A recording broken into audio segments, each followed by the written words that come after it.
Hi dear friends, welcome to our channel. நம்ம சேனலில் இன்றைக்கி பார்க்க போகிற வீடியோ சொல்லி பார்த்தோம் அப்படின்னா யூரோப் கண்ட்ரீஸுக்கு நம்ம போகணுன்னா அதுக்கு தேவையான டாக்குமெண்ட்ஸ்லாம் என்னென்ன பண்ணுறத இந்த வீடியோ ஃபுல்லாக பார்க்கலாம்.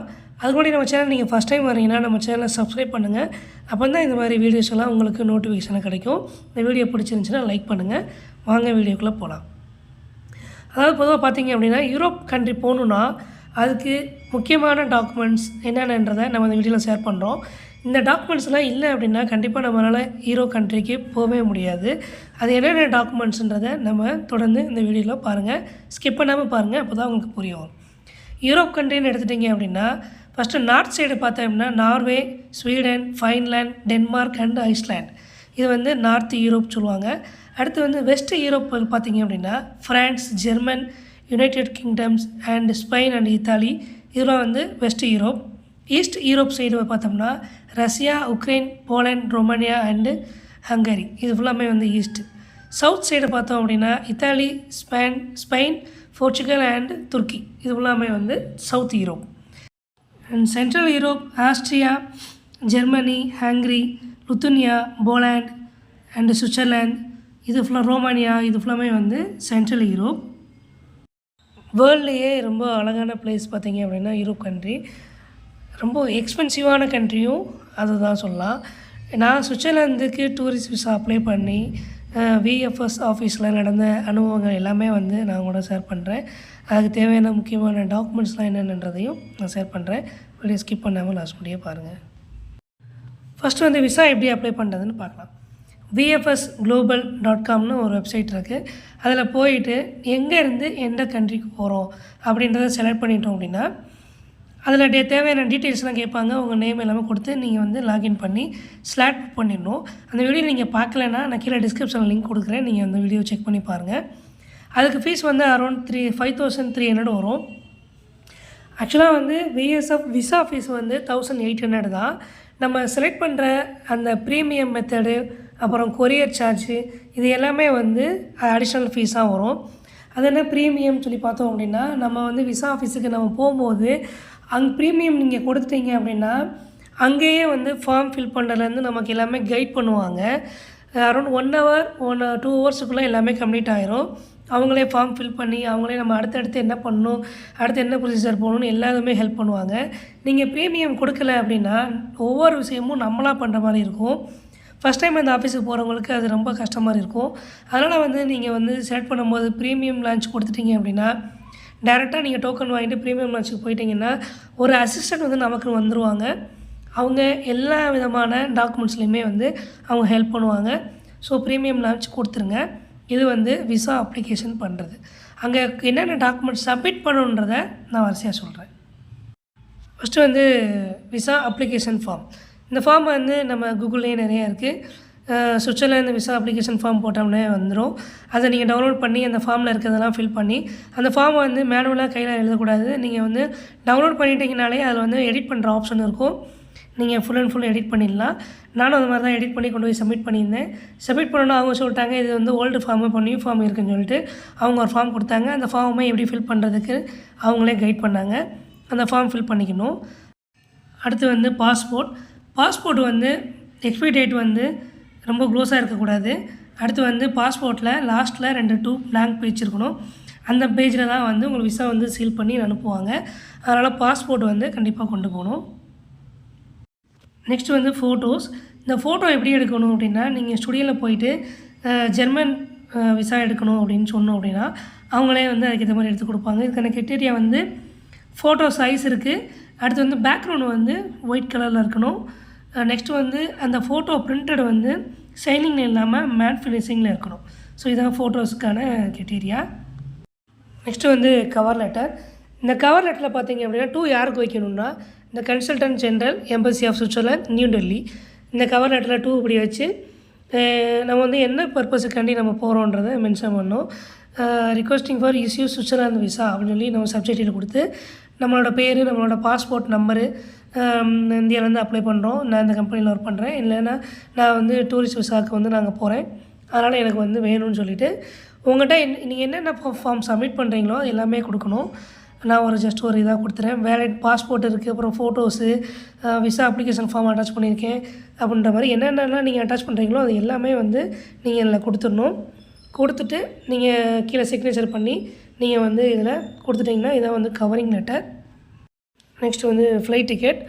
ஃப்ளைட் டிக்கெட் நீங்கள் அப் அண்ட் டவுனுக்கு புக் பண்ணிடணும். என்றைக்கு போகிறீங்கன்னு பிளான் பண்ணிவிட்டு ரிட்டன் எப்போ வரும்னு பிளான் பண்ணிவிட்டு up and down flight book பண்ணிடணும். அது டேரெக்ட் ஃப்ளைட் கிடைக்கிறனா கூட ஜெர்மன் டு சுவிட்சர்லாந்து இந்த மாதிரி கூட நம்ம கனெக்டிங் ஃப்ளைட்டாக இருந்தாலும் ஒன்றும் பிரச்சனை இல்லை. ஆனால் ஃப்ளைட் டிக்கெட் ரொம்ப கம்பல்சரி. அது ஒரு பிரிண்ட் அவுட் எடுத்துக்கணும். Next hotel booking. அந்த நீங்கள் எத்தனை நாள் ஸ்டே பண்ண போகிறீங்க டிக்கெட்டில் மென்ஷன் பண்ணியிருப்பீங்க இல்லையா? இப்போ 20ஆந்தேதி போகிறீங்க, 30ஆந்தேதி திரும்பி வரீங்க அப்படின்னா அந்த 20ஆந்தேதி நைட்டில் இருந்து 30ஆந்தேதி முடிய ஹோட்டல் புக் பண்ணியிருக்கணும் நீங்கள் சுவிட்சர்லாந்தில். அந்த ஹோட்டல் புக் பண்ணதுக்கான அந்த டீட்டெயிலையும் நீங்கள் ப்ரொவைட் பண்ணுற மாதிரி இருக்கும். நம்ம எந்த ஹோட்டலில் ஸ்டே பண்ண போகிறோன்னு நம்ம கூகுளில் சர்ச் பண்ணி பார்த்துட்டு நம்ம ஆன்லைன்லேயே ஹோட்டல் ரூம் புக் பண்ணிக்கலாம். அதுக்கான தேவையான டாக்குமெண்ட்ஸ் எல்லாம் அந்த ஹோட்டலில் என்னென்ன கேட்குறாங்களோ அதை நம்ம சப்மிட் பண்ணிவிட்டு நம்ம ஆன்லைன்லேயே ஹோட்டல் புக் பண்ணிக்கலாம். அந்த ஹோட்டல் புக் பண்ண ரிசிப்ட்டை நம்ம இங்கே கொண்டு போன மாதிரி இருக்கும். Next travel insurance. இது ரொம்ப முக்கியமான ஒரு டாக்குமெண்ட்ஸ்.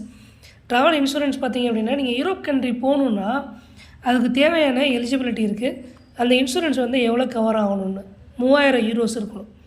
3000 யூரோஸ் நீங்கள் இன்சூரன்ஸ் க்ளைம் பண்ணணும். நீங்கள் எக்ஸாம்பிள் சொல்கிறேன், நம்ம இந்தியாவில் நிறைய இன்சூரன்ஸ் கம்பெனிஸ் இருக்குது. நீங்கள் வெப்சைட்டில் போட்டு பார்த்தீங்கன்னாலே தெரியும். ட்ராவல் இன்சூரன்ஸ் செலக்ட் பண்ணிட்டீங்க அப்படின்னா அது 3 டைப் ஆஃப் இன்சூரன்ஸ் வரும். ஃபஸ்ட்டு 1300, 2500, நெக்ஸ்ட்டு 5000 சொல்லி இன்சூரன்ஸ் இருக்கும். அந்த இன்சூரன்ஸுக்கு ஏற்ற மாதிரி கவரிங் இருக்கும்.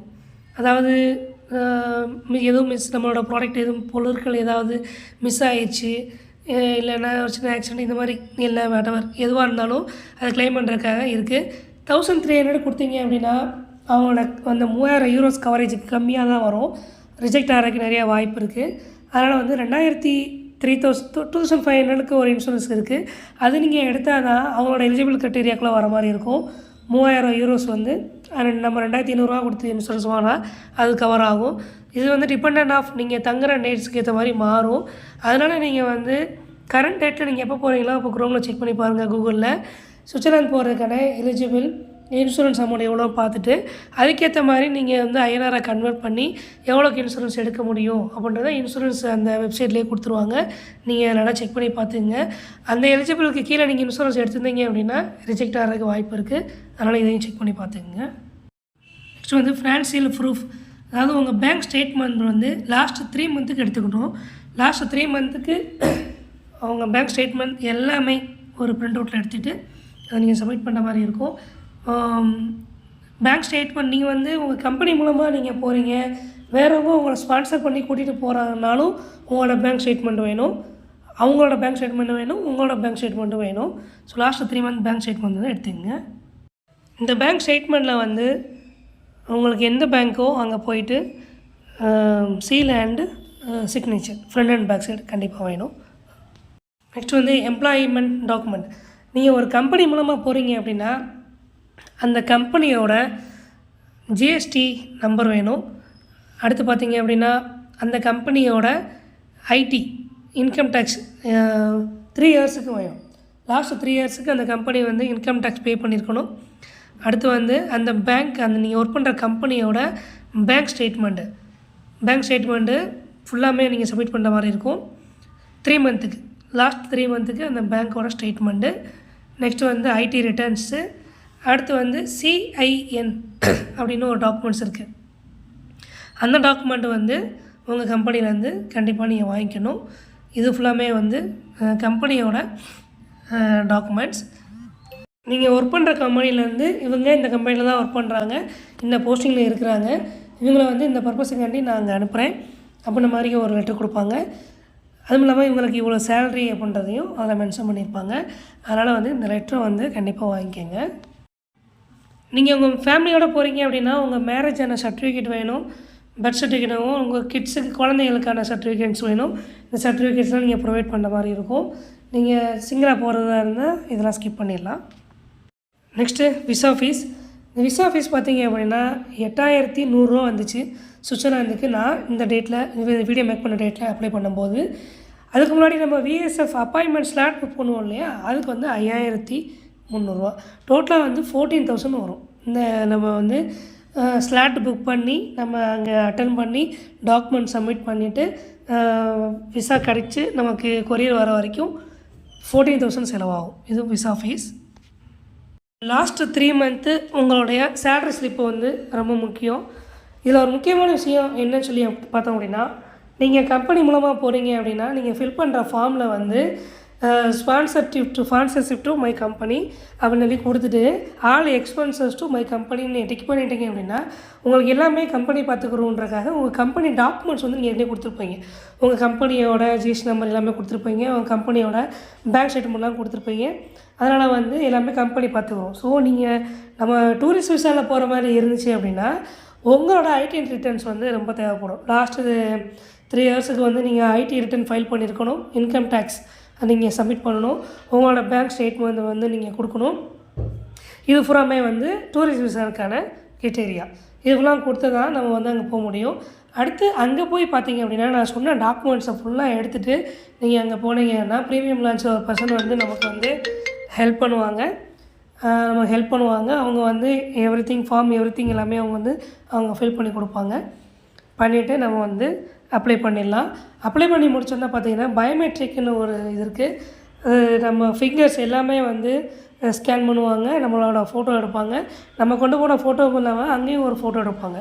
இது ஃபுல்லாமே முடித்ததுக்கப்புறம் விசா வந்து 15 டேஸில் வந்து நீங்கள் எந்த அட்ரஸில் எனக்கு விசா கிடைக்கணும்னு நீங்கள் ஃபார்ம் ஃபில் பண்ணி கொடுத்துட்டீங்க அப்படின்னா அந்த அட்ரஸுக்கு வந்து விசா வந்து கொரியர் பண்ணிடுவாங்க ஒரு 20 டேஸில்.